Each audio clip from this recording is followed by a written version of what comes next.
Hello, welcome to my channel. As you can tell by the title, this video is going to be how you can build your dream home on a budget.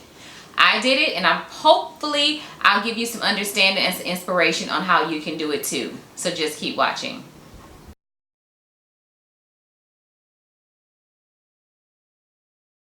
So, how did I get started on this journey? One night I was lying in the bed with my husband and I said, let's build our dream home. We had no idea how to do it, how to get started, but with a lot of time, a lot of research, we were able to get it done. The first thing that you need to do is understand the different types of building.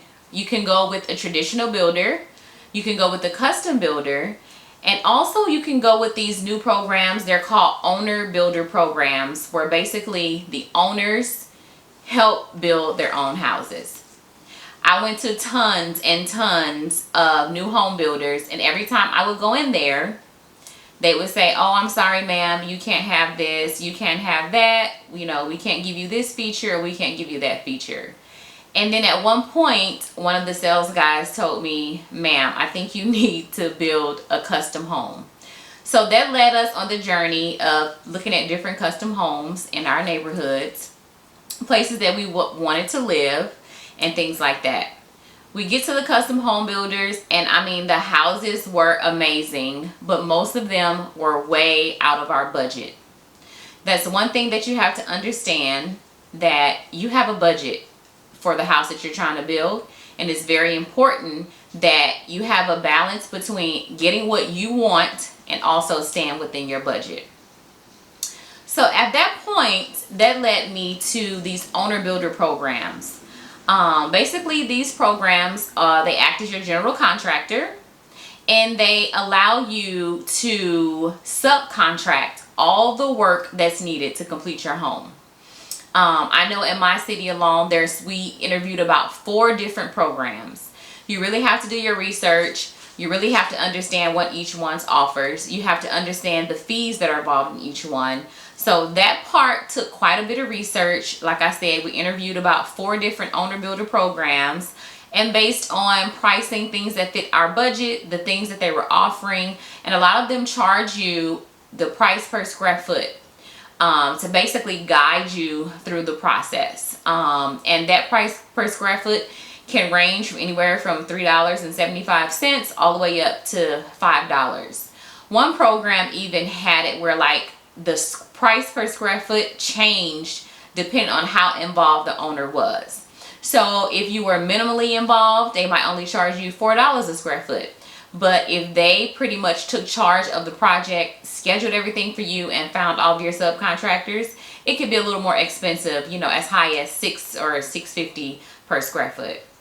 So after all the interviews, we decided to go with one particular owner builder. And that's when pretty much all of the work began. You have to first really understand what you want out of your home. You have to understand, you know, the sizes of different rooms. And it was really hard for me because, you know, I'm not a real big, you know, math or measuring person. I just know when I walk into a room, oh, if this feels like it's the right size, if it's not the right size, things like that. So basically, to help me with that, what I did was I actually took a look and I measured the rooms in our current home that we owned. So I said, okay, this living room, you know, maybe 15 by 20. Do I want the living room in my new house to be bigger or smaller? So that's what I did for each room, determining size. For my house particular, we had to stay under 3,000 square feet of living space. That's what our budget allowed us to do. So therefore, what I did was I had looked at tons of custom homes, tons of regular builder homes, a lot of YouTube videos, Pinterest, Instagram, and I basically compiled all these ideas and different components of what I felt I wanted my home to look like. So after I did that, I got out 2 pieces of notebook paper because I do have a 2-level. One notebook paper was the downstairs. I actually drew what I wanted the downstairs to look like, and then I also drew on the other piece of paper what I wanted the upstairs to look like. So that led me to my next step, is finding an architect to work your plans, get your plan together to build. A lot of times these owner builder companies, they will have a list of subcontractors and architects that they work with on a daily basis, that they're, refer a lot of people to for this process. So I got lucky in that sense, where our owner builder had worked with the architect for a while. He was a great architect. He drew us great plans, but my only cautionary is you have to be very patient in the process.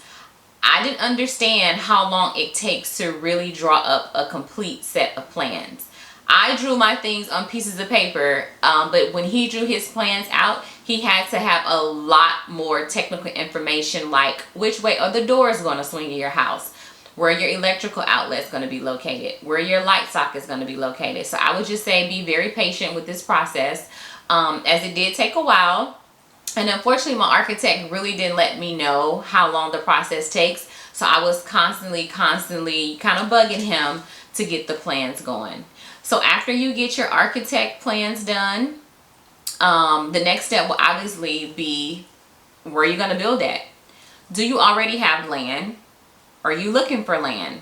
So I would say once you secure your land, have all that ready to go, have your architect plan done, the next step will be you need to get a soil test wherever you're going to build. That's going to determine and help the architect and the engineering company to know exactly how to build your foundation.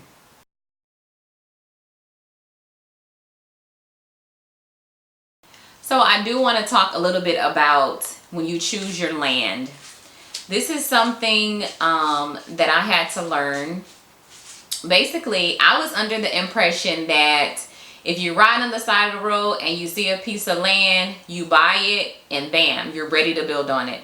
That is absolutely not the case. There is a lot of preparation that can go into building a home on what they consider raw land. You have to think about expenses that are associated with that. For example, the land could have a lot of trees, a lot of bushes, rocks, and things like that. So you would have to pay someone to come and what they call clear the land off. Cut the trees down, cut the bushes down, level it out, and prepare it for a home to be built there. Another expense that you would have to think about with raw land is utilities like water. Is this land in an area where it can be connected to a city sewer and water line? Or is it like out in the country where, you would have to have well water, or you would have to, drain a ditch and get your water, supplied to the next local source of water. In addition to that, electrical poles and electricity on the land. Is the land in the space where that you can hook up and connect, maybe to a neighbor's electric pole? If that's not the case, you will be responsible for the expense of actually bringing electricity to your home site. And in my area, I had a really good friend that actually had to bring electricity, and it was not cheap. It can be an upwards of like $3,000 per utility pole that they need to bring out. So those are really some things that you have to consider when you are, buying your land, thinking about buying the land, all of the extra expenses that will go into preparing that land. In addition to that, the sewer system, where you have a septic system, or like I mentioned earlier, are you able to connect up with whatever county or sewer that is already on site? So just keep those tips in mind when you're buying land. Another great thing for us was that we actually found a piece of land that was in a very established neighborhood subdivision that had been a subdivision for about 35 or 40 years. Another thing that I want to mention is the cost. So like for us, some utility companies charge you to connect to their lines. The good thing for us was that I guess back in the 70s, that these fees, what they call impact fees, were paid up front at the time by developers. So we didn't have any impact fees. We were fortunate enough, like I said, to already, be in a subdivision with some land that we could connect to the city sewer, we could connect to the city water, and it was underground electricity, and we were able to connect to the underground electricity. So those are just some things that you really need to consider and keep in mind when you purchase your land. So I do want to talk a little bit about If you don't already own land, you probably would have to get a land loan. And that's something that we had to do when we found our piece of land. You pretty much need to go, in your city, find a credit union, find a bank that specifically does land loans. I found out that every bank, every credit union does not do land loans. So basically the land loan that we got the land loan. They're usually pretty inexpensive for monthly payments, depending on how much your land costs to begin with. I'm fortunate to be in a state where the cost of land is not that expensive. So we ended up getting our land loan November of 2017. And, we made the payments on the land loan until we were ready to build. That led us into finding what is called a construction loan. Now, a construction loan is different from just a regular mortgage loan. Once again, you would have to, research your different banks, research different credit unions to find someone that does construction loans. And basically what the construction loans are, the set amount that you have been approved of, and every time you're ready or have completed a step of the project. So for example, okay, once your foundation is laid, you have to pay your contractor. The bank normally comes out, they'll inspect that the work has been completed, and they will release that portion of funds to your subcontractor for your foundation. Next, your framing. Okay, it's time to get your house framed. You found your framer. After the work is complete, the bank releases those funds after they inspect that work has been completed and release those funds to your framing crew. So that's just a little information of how the construction loan works. While you're actually building your home, the payments that you make on your construction loan is basically interest payments on the money that you have borrowed thus far. So the example that I just gave, if 1 month that you only had to pay the framers, you only pay interest on the amount that you paid the framers.